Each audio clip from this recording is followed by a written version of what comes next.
And we're back, guys, pulling up into the Equestrian Ranch.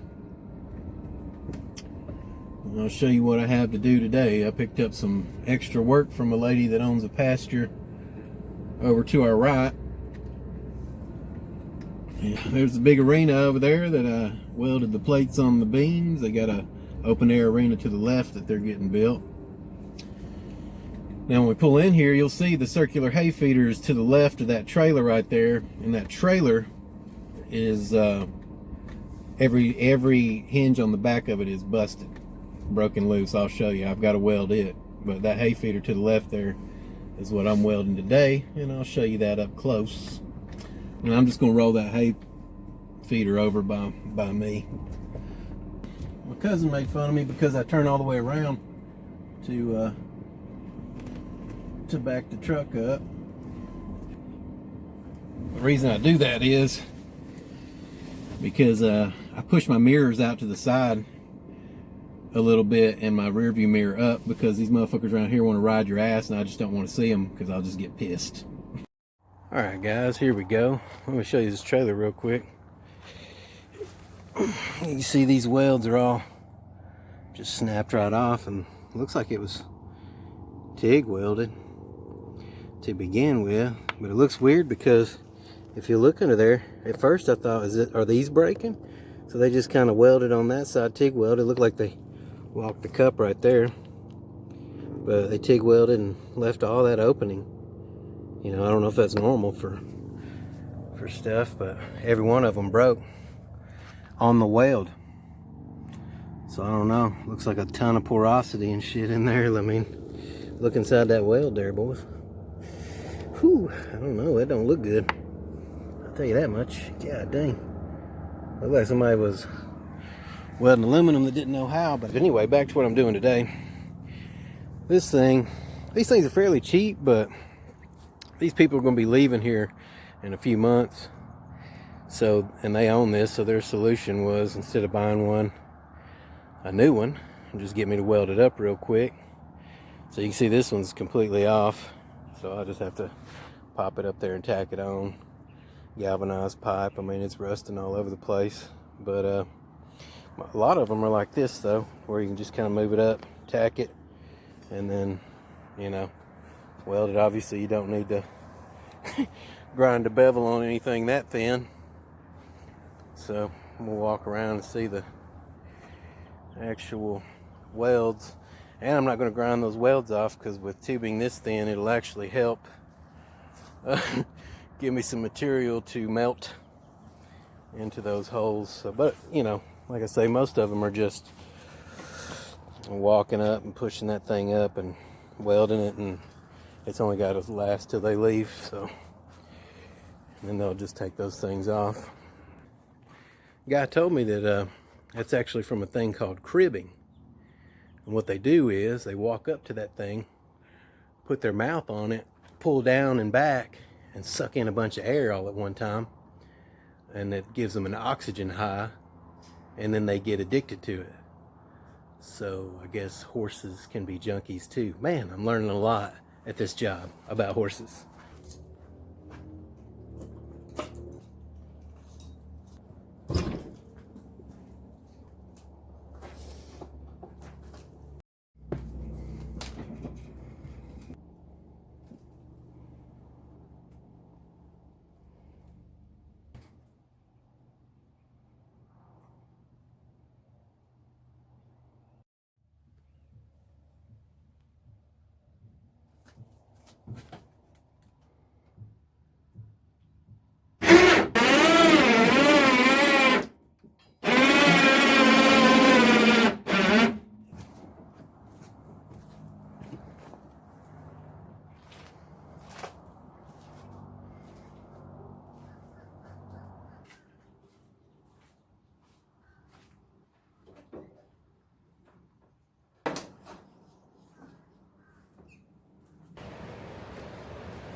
Now, one thing I always like to do, guys, when I'm setting up the welder is to set it up. Obviously, I'm using the 80 amp.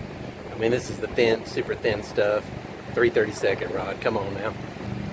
Anyway, I like to set up my welder right in front of a fan, so that way I have an external fan and this is a high thrust fan and the internal fan. You know, I'm going to start off about 65 amps just to do a little tacking. Let's see what happens, guys.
Alright, as you can see there, well, hopefully, there's a crack all the way around where they met up, and I pulled them together. And what I'm doing is stitch welding, just one after the other, and then you probably saw me skipping around, so I'll stitch there and then pop over here. There was a big giant hole there where it comes together. You can see I did all the way under that, a little bit at a time, just popping back and forth. Plus it's galvanized, so it's harder to weld. and then here's a big hole. And if you'll notice, it's fat on both sides of the hole, because what I'll do is I'll come down one side and then come down the other and then skip somewhere else and stitch a little bit and then come back and hit one side, then the other, then come back. So that was actually a big hole, and then it just closes up. It just keeps closing up. You kind of go around each side until it just closes up eventually.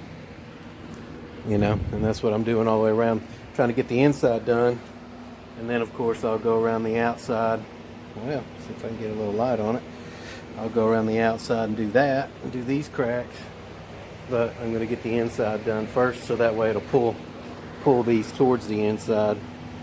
You can see I did the same thing there. Just stitching along the way. A little underneath, jobby.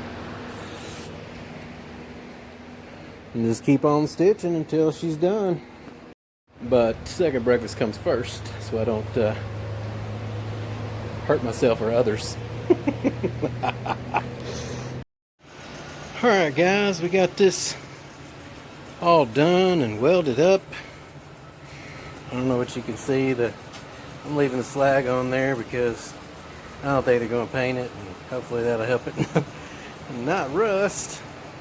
So I did a little, it's so thin, so I busted through a couple spots. There's a spot I busted through, I had to fix it, but did a few stitch welds and this and that. Well, I'm out of here again. So they want me to do that trailer back there, and it's aluminum. I don't know if I said this morning. That was a long time ago. But I was gonna do it, you know, stick weld aluminum, and just, I've got some sticks, and I was gonna order some more and then go home and practice. But it's like damn near $200 for 5 pounds of stick electrodes for aluminum. So maybe you can find them cheaper, I don't know. Plus, it's kind of hit or miss with the stick, you know. Nobody likes doing it. I was gonna just, like I said, get some and then order some and then practice and then go do it on that. But I decided, you know what? I'm just gonna go get a MIG welder and a spool gun. And yeah, so I'll finish that job. I have to go back. I don't have anything really lined up for this next week, so you know what time it is. It's time to hit the streets, boys.